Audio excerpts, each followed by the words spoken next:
आज संपूर्ण देशभरात आनंद, उत्साह आणि बंधुभावाचा संदेश देणारा पवित्र सण रमजान ईद मोठ्या उत्साहात साजरा केला जात आहे।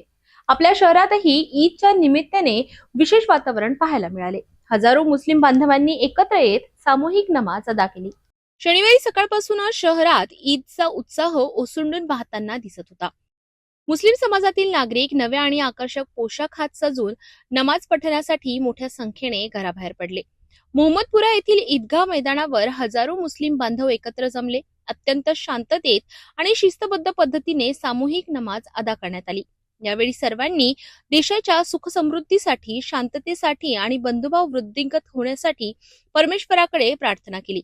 नमाज पठणानंतर एकमेकांना आलिंगन देत ईद मुबारकच्या शुभेच्छा देण्यात आल्या। या आनंदाच्या क्षणी लहान मुलांपासून ते ज्येष्ठ नागरिकांपर्यंत सर्वांनी उत्साहाने सहभाग घेतला। शहरातील विविध भागात गोडधोड पदार्थांची रेलचेल पाहायला मिळाली। शिरखुर्मा, सेवई यासारख्या पारंपरिक पदार्थांचा आस्वाद घेत नागरिकांनी सणाचा आनंद द्विगुणित केला।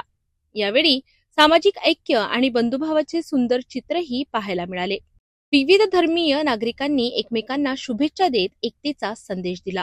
दरम्यान कोणतेही अनुचित प्रकार घडू नये यासाठी दत्तापूर पोलिसांनी ईदगाह परिसरासह शहरातील प्रमुख ठिकाणी कडक पोलीस बंदोबस्त ठेवला होता। पोलीस प्रशासनाच्या योग्य नियोजनामुळे संपूर्ण कार्यक्रम शांततेत आणि सुरळीत पार पडला। आज अल्हम्दुलिल्लाह यहाँ ईदगाह के अंदर पुरसुकून तरीके से ईद की नमाज अदा की गई। ईद जो है ये रोज़ों का इनाम है। हम गौर करें तो हमें पता चलेगा कि रमज़ान के अंदर जो रोज़े रखते हैं और उसके अंदर जो भूख और प्यास को बर्दाश्त करते हैं, तो ये भूख और प्यास का बर्दाश्त करना एक नादार और मालदार के दरमियान की जो दूरी है, इसको कम करने का सबसे बेहतरीन ज़रिया है।